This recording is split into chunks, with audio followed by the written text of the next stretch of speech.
नमस्कार, मैं हूं अनुकुल तिवारी और आप वॉइस हब देख रहे। देखिए, लगातार शिक्षक अभ्यर्थी जो है वो परेशान चल रहे हैं कि क्या इस बार शिक्षा विभाग बीपीएससी आयोग सीट्स को लेकर खेल कर देगी। क्या सीट्स पूरे नहीं भरेंगे और वो सीट्स बचा के टीआरई 4.0 में रख देंगे। तो ऐसे में हमने फोन घुमाया छात्र नेता सौरभ को और क्या कुछ कहना है उनका। फर्जीवाड़े पे बोले हैं सीटेट एस्टेट फेल जो भर्ती हो जाते थे टीआरई 1 टीआरई 2 में, उस पर बोले और बहुत सारी बातें बताएं। क्या कुछ कह रहे हैं आंदोलन के बारे में भी, वो आप सीधे सुनिए। स्वागत है हेलो। सौरभ जी आपका वॉइस हब चैनल पे। बहुत बहुत धन्यवाद आपको। सारे शिक्षक अभ्यर्थी ये टेंशन में हैं, आप भी जानते हैं, आप भी लगातार आवाज उठा रहे हैं। इस बार भी क्या टीआरई 3.0 के सीट्स खाली रह जाएंगे टीआरई 4.0 के लिए। देखिए, बात जो है बिल्कुल जायज है कि जो सीट पहले फेज में लोग जो डंका पीट रहे थे, बीपीएससी या सरकार या शिक्षा विभाग सबको कह लीजिए, 1,70,000 पर बड़े बड़े बोर्ड, होर्डिंग, बैनर, पोस्टर, तमाम फेसबुक, व्हाट्सएप, इंस्टाग्राम, हर जगह पर ये ट्विटर हैंडल पर चल रहा था कि हमने 1,70,000 लोगों को नौकरी दिया टीआरई 1 में। और जब सीट का आंकड़ा जब निकल के आया तो 1,20,000 पर आ गया। अब मोटा मोटी जब रिजल्ट का पब्लिकेशन हुआ तो आंकड़ा जो है एकदम एकदम ऑथेंटिक, अगर आप कहेंगे तो आंकड़ा जो है तो 70-75 हजार मैक्सिमम नौकरी लोगों को मिली है। उसमें से भी अगर जान लीजिए तो लगभग 14,000 से ज्यादा पद जो है नियोजित शिक्षक वाले ले गए, जो पहले से कहीं ना कहीं नौकरी में कर रहे हैं, तो उनकी जगह पर जो है वो चीजें हो गई। टीआरई 1 में हुआ क्या भाई, सीट अगर आरटीआई से खुलासा हुआ है कि 1 to 5 में 17,000 लोगों को नौकरी मिली, जिसमें से भी 10,000 से ज्यादा दूसरे स्टेट के लोग ले गए। मैं दूसरे स्टेट या बिहार की बात नहीं कर रहा हूँ, लेकिन इतना जान लीजिए कि 1,20,000 का जो बार बार क्रेडिट ले रहे थे, हमने दिया, और कभी महागठबंधन की सरकार में कभी जेडीयू बोलती थी, कभी आरजेडी बोलती थी। तो आज मोटा मोटी आंकड़ा है जो सीट रख दिया बचा के, लगभग 25,000 से 30,000 पोस्ट जो है वैकेंट रह के, और उसी को कंपनसेट किया गया टीआरई 2 में। फिर वही खेल हुआ टीआरई 2 में। बड़े पैमाने पर इन लोगों का काम धंधा क्या है ना, कि फेल वाले को ज्वाइनिंग कराते हैं, खूब पैसे के उगाही करते हैं। अतुल जी चले गए, अतुल जी बीपीएससी को बर्बाद करके चले गए, ट्वीट करते थे, ट्विटर बॉय की तरह ट्वीट करते थे। और दूसरी तरफ के पाठक के तो आप जान लीजिए कि इन्होंने लोटा, कटोरा, थाली, बेंच, डेस्क पर भी जिसका दाम 5 रुपए है उसका दाम जो है 200 रुपए कर दिया गया। बेंच का दाम 200 है, उसका दाम 3,000 किया गया है।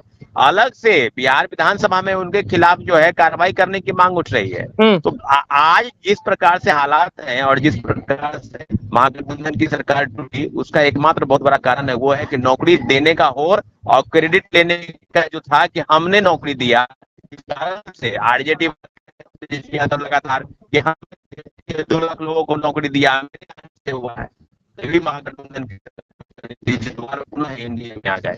आज हम लोग उसी बात पर चर्चा करेंगे ना कि जब पद रिक्त थे, जब सप्लीमेंट्री रिजल्ट की चर्चा तो नहीं हो रही विधानसभा में, कितने लोगों को आपने फर्जीवाड़ा क्यों किया। हम तो बार बार कह रहे हैं कि बीपीएससी पहले डॉक्यूमेंट का वेरिफिकेशन, काउंसलिंग पहले करे, और एक से ज्यादा पदों पर काउंसलिंग करा के तब मेरिट लिस्ट बना के रिजल्ट का पब्लिकेशन करे, और सब चीजों पर 1 to 1 अगर बात करेंगे तो 1 कैंडिडेट 1 रिजल्ट पब्लिकेशन करे, ताकि कोई सीट खाली नहीं रख दी जाए। हमारे मेरिट वाले छात्र पूरक परिणाम के लिए दर दर की ठोकरें खा रहे हैं, लगातार सत्ता पक्षों विपक्षों सबके पास है। तो ये लोग सीट को बचाने का खेल खेलते हैं, बड़े पैमाने पर फर्जीवाड़ा करते हैं। वहां से जब सीटें खाली रख दी जाती है, पूरक परिणाम जारी नहीं होते हैं, तत्पश्चात माननीय उच्च न्यायालय में याचिका दायर हुई है, और उच्च न्यायालय ने कहा है कि सभी पदों पर रिक्त पद अगर हैं तो आप भरिए पद पर। अभी अभी हाल में जजमेंट आया है 1 सप्ताह पहले। तो अब बताए ना भाई, सरकार के तो अब विधानसभा में भी कई क्वेश्चन उठ रहे हैं। शिक्षा मंत्री सुनील कुमार जी बोल रहे हैं कि शिक्षा को, इस पर तो नहीं बोल रहे हैं, शिक्षकों चौथे फेज में बहाली करेंगे, 1,70,000 लोगों को और नौकरी देने जा रहे हैं। नौकरी किनको देने जा रहे हैं उससे मतलब है हम लोगों को भी नौकरी बेहतर लोगों को मिले, मेरिट वाले को मिले। वाले तरीके से सीटेट फेल वाले हैं उनके लिए अलग चल रहा है छटनी प्रक्रिया। तो छटनी प्रक्रिया आप करते रहिए, और आप ये जो डंका पीट रहे हैं वो भी पीटते रहिए, लेकिन बड़े पैमाने पर शिक्षा व्यवस्था को तहस नहस करने का जो जिम्मा के पाठक लिए हैं, अतुल प्रसाद जी करके चले गए, उनके ऊपर तो आप कार्रवाई नहीं किए। कितने बड़े पैमाने पर फर्जीवाड़ा हुआ। आप कहने की क्या जरूरत है, टीआर 3 में भंडाफोड़ हुआ, 270 लोगों की गिरफ्तारी हजारीबाग से हो गई। पूरे अगर बात की जाए तो लगभग 350 लोगों की गिरफ्तारी हुई है पूरे इस प्रकरण में। लेकिन मुख्य सरगना कोई अगर है, कोई है, तो वो है बीपीएससी के अंदर छुपा हुआ व्यक्ति, अधिकारी हो, कर्मचारी हो, या कोई भी अभी भी वो पदाधिकारी हो। व्यक्ति अंदर ही है या व्यक्ति चला गया है? व्यक्ति अंदर ही है, व्यक्ति। नए चेयरमैन फिर छात्रों को गुमराह करने के लिए बोल रहे हैं कि हम बेहतर परीक्षा आप बेहतर लेंगे, ये बेहतर परीक्षा पेपर लीक, तो वो भी बोल रहे थे कि हम पेपर लीक नहीं होने देंगे।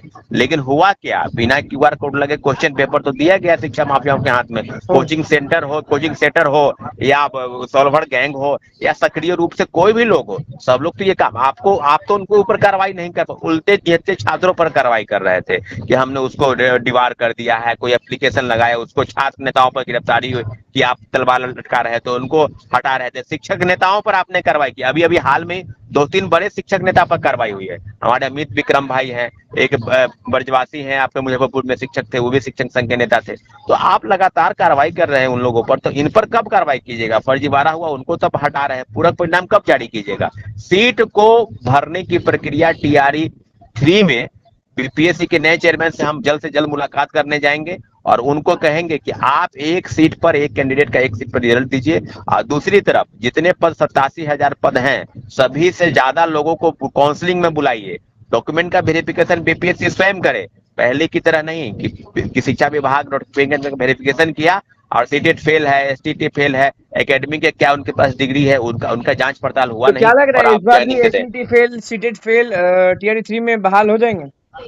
अगर बीपीएससी नहीं करती है, अगर डीवी डॉक्यूमेंट का वेरिफिकेशन बीपीएससी करे या शिक्षा विभाग करे, अगर पहले नहीं करती है, रिजल्ट का पब्लिकेशन करके तब डीवी करती है, तो उसी तरीके से जैसे टीआरई 1 और टीआरई 2 में हाल हुआ है, बड़े पैमाने पर घुसपैठी या फर्जीवाड़े तरीके से शिक्षक अभ्यर्थी जो हैं, जो नौकरी करना चाहते हैं पैसे के दम पर, बहाल हो जाएंगे। छठे चरण का आपको हम उदाहरण देना चाहते हैं। माननीय उच्च न्यायालय ने स्पष्ट कहा था कि 70,000 लोगों की जो आप छठे फेज में बहाली किए, उसका क्या हुआ? वो लोग अभी नौकरी कर रहे हैं, सरकार से वेतन पा रहे हैं, तो उन लोगों का फोल्डर गायब हो गया, फाइलें जला दी जाती है, शिक्षा विभाग में आग लग जाता है।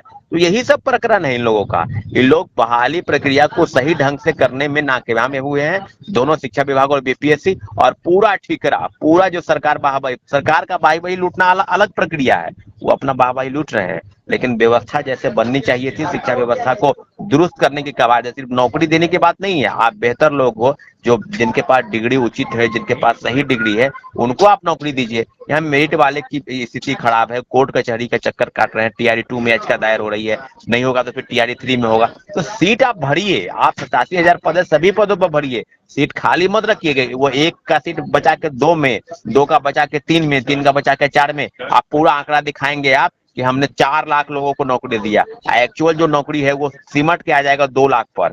इसलिए हम बार बार यही कहते हैं कि पहले डीवी कराइए, 1 कैंडिडेट 1 रिजल्ट दीजिए। लेटर और लेके कब जाइएगा छात्र सौरभ आप बीपीएससी के चेयरमैन के पास?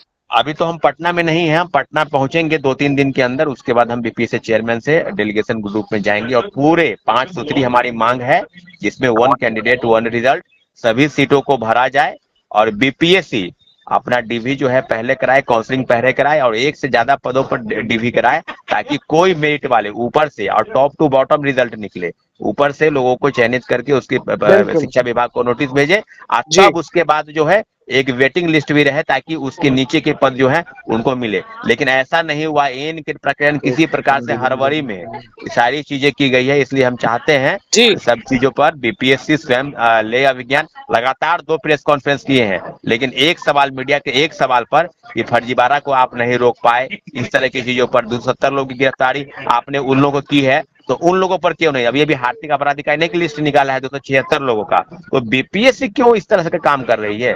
कई सवाल को जवाब नहीं दे पा रहे हैं, तो हम लोग कि जल्द आप लेटर लेके जाएंगे बीपीएससी के चेयरमैन के पास और लड़ेंगे फिर से शिक्षक अभ्यर्थियों के लिए? हाँ, श्योर लड़ेंगे और सभी पदों पर सीट भरने की जो बात है, कहीं से भी कुछ नहीं होना चाहिए, सब सीट भरे।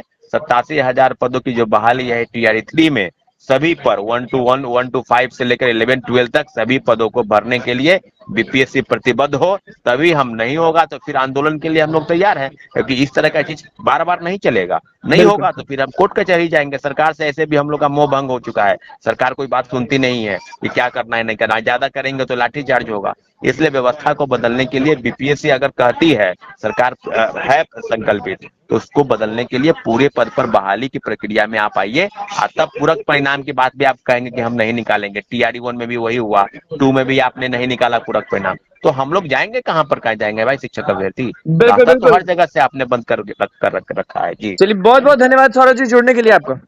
धन्यवाद।